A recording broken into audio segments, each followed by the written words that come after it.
ہم نے پچھلی دفعہ خدا کے متعلق سیکھا تھا کہ خدا کون ہے اور گناہ کیا ہے اور اس کے تباہ کن اثرات کون سے ہیں، اور پھر ہم نے غور کیا تھا کہ کیسے خدا نجات کی پیشکش کرتا ہے۔ ابھی ہم توبہ کے پہلے سٹیپ کے بارے میں سیکھیں گے کہ کیسے ہم توبہ کر کے خدا کے نجات کے تحفہ کو وصول کر سکتے ہیں۔ توبہ ہماری زندگی میں ایک درست موڑ ہے جو ہم اپنی مرضی سے لیتے ہیں، جو ہمارے دل و دماغ اور جذبات پر اثر انداز ہوتا ہے۔ جیسے کوئی شخص خدا کا کلام سنتا ہے اور خداوند کا روح اسے گناہ گار ہونے کا احساس دلاتا ہے، اور وہ اپنی توبہ کر کے خدا کے لوگوں میں شامل ہوتا ہے، اور توبہ اس کی زندگی میں کام کرتی ہے۔ ہماری توبہ زندگی اور ہماری سمت کو مکمل طور پر تبدیل کر دیتی ہے، اور یہ ہمیں مکمل طور پر نیا شخص بنا دیتی ہے۔ اس کا ثبوت ایسے کاموں سے ملتا ہے جو توبہ کی عکاسی کرتے ہیں۔ توبہ سوری کہنے سے بڑھ کر ہے، اور یہ ایک عام سی بات ہے۔ پچھتاوا اور رونا ایک مضبوط احساس ہے، لیکن یہ بہت دفعہ اس کا نتیجہ فیصلہ نہیں ہوتا۔ یہ پچھتاوا اور احساس جرم کچھ لوگوں کو خودکشی کرنے پر مجبور کر دیتا ہے، لیکن اپنی جان لینے کا ہمیں کوئی حق نہیں ہے، کیونکہ خودکشی حرام ہے۔ خودکشی بزدلی ہے اور ہمارے گناہوں میں اضافہ کرتی ہے۔ گناہ کرنے کے بعد وہ پچھتاتے ہیں، کیونکہ وہ گناہ میں پکڑے گئے ہیں اور وہ اپنا عوامی مجد کھو چکے ہیں، اور وہ اس بات پر غمگین نہیں ہوتے کہ انہوں نے گناہ کیا ہے۔ کفارہ دینا توبہ نہیں ہے، اور یہ ہمیں کچھ حد تک نجات حاصل کرنے تک رہنمائی کرتا ہے، اور کبھی کبھار سچی توبہ کی راہ میں رکاوٹ بنتا ہے۔ جو بائبل میں توبہ کے حوالے سے کہانی بیان کی گئی ہے وہ مصرف بیٹے کی ہے، جو ہم لوکا 15 باب اس کی 11ویں آیت سے لے کر 24ویں آیت میں پڑھتے ہیں۔ ہم پڑھتے ہیں کہ وہ اپنے باپ سے مطالبہ کرتا ہے کہ جو کچھ میرا بنتا ہے، جو کچھ میرا حصہ ہے وہ مجھے دے دے، اور کیونکہ اس کے دل میں لالچ آ جاتا ہے، اور وہ گناہ آلودہ فطرت ظاہر ہوتی ہے، اور وہ اپنی زندگی جو ہے رنگ رلیوں اور عیش و عشرت میں اپنا سارا مال و ثباب لٹا دیتا ہے۔ گناہ کا نتیجہ یہ نکلتا ہے کہ وہ رفاقت اور عزت کھو بیٹھتا ہے، اور کھانے اور ہدایت سے محروم ہو جاتا ہے۔ پھر اس کے من میں آتا ہے کہ وہ توبہ کرے، گناہ کا اقرار کرتا ہے کہ وہ غلط ہے، وہ توبہ کا فیصلہ کرتا ہے کہ وہ اپنے باپ کے پاس جائے گا۔ وہ توبہ کرتا یعنی وہ اپنے باپ کے پاس چلا جاتا ہے۔ وہ خدا کے حضور اقرار کرتا ہے کہ اے خدا، میں نے تیرے حضور گناہ کیا ہے۔ وہ اپنے باپ کے سامنے بھی اقرار کرتا ہے کہ میں نے تیرا بھی گناہ کیا ہے۔ وہ اپنے باپ سے معاوضہ طے کرتا ہے کہ مجھے اپنے نوکروں جیسا ہی بنا لے۔ ہم لوکا 3 باب اس کی 7ویں اور 14ویں آیت میں پڑھتے ہیں کہ یوحنا کے پاس لوگ آتے ہیں تاکہ اسے بپتسمہ لیں، اور وہ ان سے کہتا ہے کہ آسام کے بچوں، تمہیں کس نے جتایا کہ آنے والے غضب سے بھاگو؟ پس توبہ کے موافق پھل لاؤ، اور اپنے دلوں میں یہ کہنا شروع نہ کرو کہ ابراہیم ہمارا باپ ہے، کیونکہ میں تم سے کہتا ہوں کہ خدا ان پتھروں سے ابراہیم کے لیے اولاد پیدا کر سکتا ہے۔ اور اب تو درختوں کی جڑ پر کلہاڑا رکھا ہے، پس جو درخت اچھا پھل نہیں لاتا وہ کاٹا اور آگ میں ڈالا جاتا ہے۔ لوگوں نے اس سے پوچھا کہ پھر ہم کیا کریں؟ اس نے جواب میں ان سے کہا، جس کے پاس 2 کرتے ہوں وہ اس کو جس کے پاس نہ ہو بانٹ دے، اور جس کے پاس کھانا ہو وہ بھی ایسا ہی کرے۔ اور محصول لینے والے بھی بپتسمہ لینے کو آئے اور اس سے پوچھا کہ اے استاد، ہم کیا کریں؟ اس نے ان سے کہا، جو تمہارے لیے مقرر ہے اس سے زیادہ نہ لو۔ اور سپاہیوں نے بھی اس سے پوچھا کہ ہم کیا کریں؟ اس نے ان سے کہا، نہ کسی پر ظلم کرو اور نہ کسی سے ناحق کچھ لو، اور اپنی تنخواہ پر کفایت کرو۔ یہاں پر ہم دیکھتے ہیں کہ توبہ انسان کے باطن سے شروع ہوتی ہے، یعنی جب ہمارے پاس 2 کرتے ہیں تو ہمیں دوسرا کسی کو دے دینا چاہیے، اور جب ہمارے پاس وافر مقدار میں کھانا ہے تو اس کو بانٹ کر کھائیں۔ سپاہیوں کو بھی کہا کہ کسی پر ظلم نہ کرو اور نہ کسی سے ناحق لو، اور اپنی تنخواہ پر کفایت کرو۔ زکئی نے کھڑے ہو کر خداوند سے کہا، اے خداوند، دیکھ میں اپنا آدھا مال غریبوں کو دیتا ہوں، اور اگر کسی کا ناحق لیا ہے تو اس کو چوگنا ادا کرتا ہوں۔ یسوع نے اس سے کہا، آج اس گھر میں نجات آئی ہے، اس لیے کہ یہ بھی ابراہیم کا بیٹا ہے۔ احساس گناہ اعمال 2 باب اس کی 37ویں اور 38ویں آیت میں ہم پڑھتے ہیں، جب لوگوں نے سنا تو ان کے دل پر چوٹ لگی، اور پترس اور دوسرے رسولوں سے کہا کہ بھائیو، ہم کیا کریں؟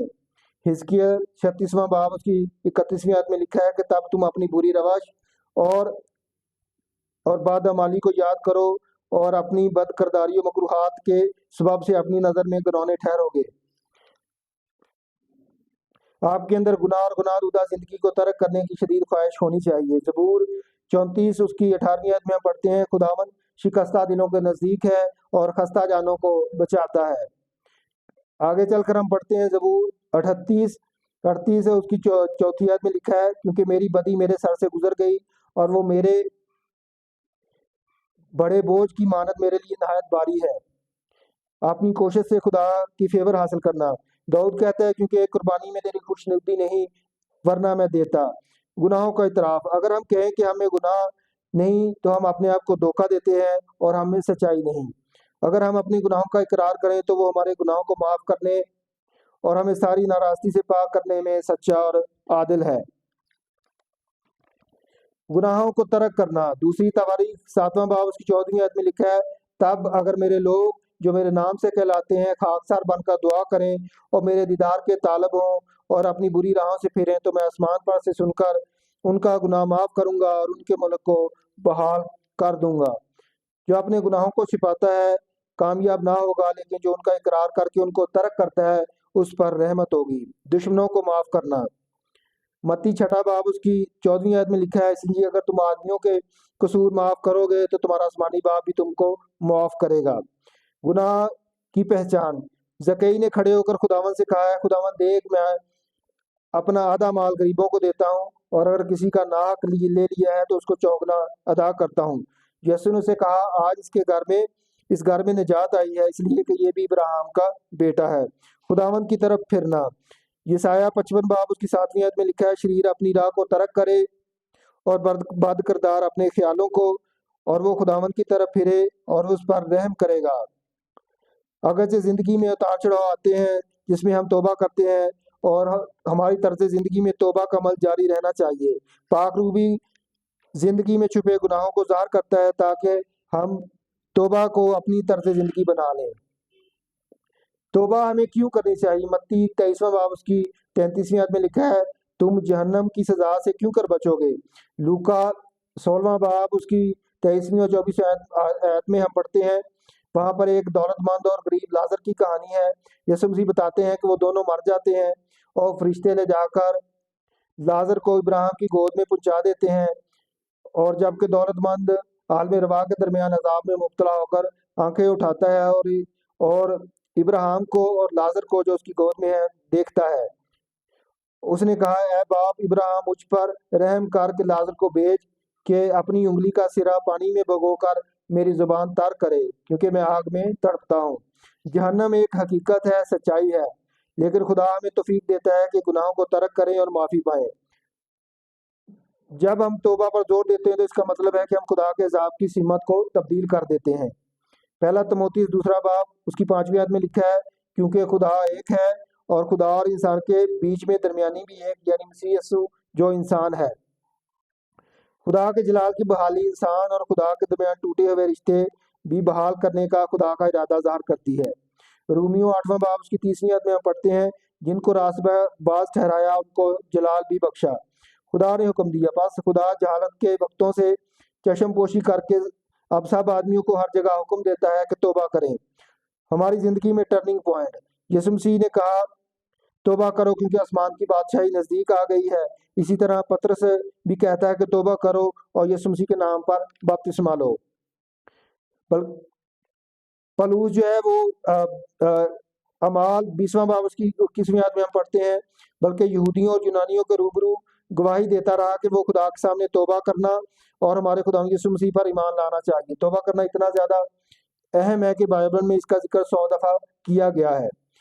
یہاں خدا کی فرما برداری کرنا اہم ہے، ورنہ ابدی عذاب یقینی ہے۔ لوکا 13واں باب اس کی 3 آیت میں پڑھتے ہیں، بلکہ اگر تم توبہ نہ کرو گے تو سب اسی طرح ہلاک ہوگے۔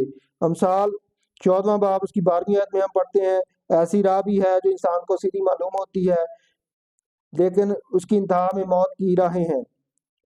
اگر ہم اپنی زندگی کی عمارت کا پہلا پتھر توبہ کے ساتھ نہیں رکھتے ہیں تو ہماری زندگی کی عمارت جو ہے وہ گر جائے گی۔ عبرانیوں 6 باب اس کی پہلی آیت میں ہم پڑھتے ہیں، آؤ ہم مسیح کی ابتدائی باتیں چھوڑ کر کمال کی طرف قدم بڑھائیں اور مردوں کاموں سے توبہ کرنے اور خدا پر ایمان لانے کی۔ توبہ کے جو نتائج ہیں، آسمان پر خوشی ہوتی ہے۔ لوکا 15واں باب اس کی 7ویں سے 10ویں آیت میں ہم پڑھتے ہیں، میں تم سے کہتا ہوں کہ اسی طرح 99 راست بازوں کی نسبت جو توبہ کی حاجت نہیں رکھتے ایک توبہ کرنے والے گناہگار کے باعث آسمان پر زیادہ خوشی ہوگی۔ گناہوں کی معافی، مرکز پہلا باب اس کی 4 آیت میں ہم پڑھتے ہیں، یوحنا بیابان میں گناہوں کی معافی کے لیے توبہ کی منادی کرتا تھا تازگی کے دن۔ اعمال 3 باب 19 آیت میں ہم پڑھتے ہیں، پس توبہ کرو اور رجوع لاؤ تاکہ تمہارے گناہ مٹائے جائیں اور اس طرح خداوند کے حضور سے تازگی کے دن آئے۔ حاصل کلام یہ ہے کہ توبہ ایک انقلاب ہے جو گناہ اور نیکی کی طرف ہمارے رویہ اور خیالات کو چھوتا ہے۔ توبہ ہمیں گناہ سے نفرت اور پاکیزگی سے محبت کرنا سکھاتی ہے۔ توبہ ہماری زندگی میں ایک نیا موڑ ہے جو ہمیں خاص قسم کے برے سلوک کو ختم کرتا ہے اور نیا رویہ اور طرز عمل تیار کرتا ہے جو خدا کے نام کو جلال دیتا ہے۔ ہمارے احساسات توبہ میں بڑا کردار ادا کرتے ہیں۔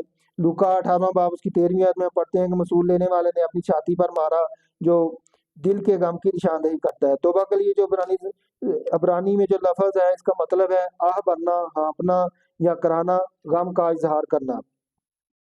لوکا 10 باب 13 آیت اس بات پر اشارہ کرتی ہے کہ لوگ باطنی توبہ کرنے کے لیے ٹاٹ اوڑھ کر راکھ پر بیٹھ سکتے ہیں۔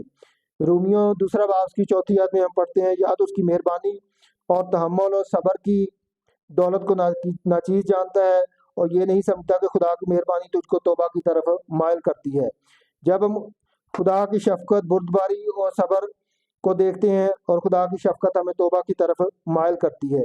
بعض اوقات ہماری زندگی میں مشکلات، پریشانیاں آتی ہیں اور ہم دکھ اٹھاتے ہیں اور ایسے حالات میں خدا سے اپنے گناہوں کی معافی مانگتے ہیں اور خدا ہماری توبہ جو ہے وہ قبول کرتا ہے۔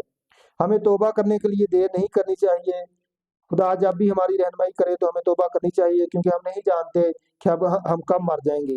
ابھی قبولیت کا اور توبہ کا وقت ہے، اس وقت کو غنیمت جانیں اور توبہ کر کے یسوع مسیح کو اپنا خداوند اور شخصی نجات دہندہ مان لیں۔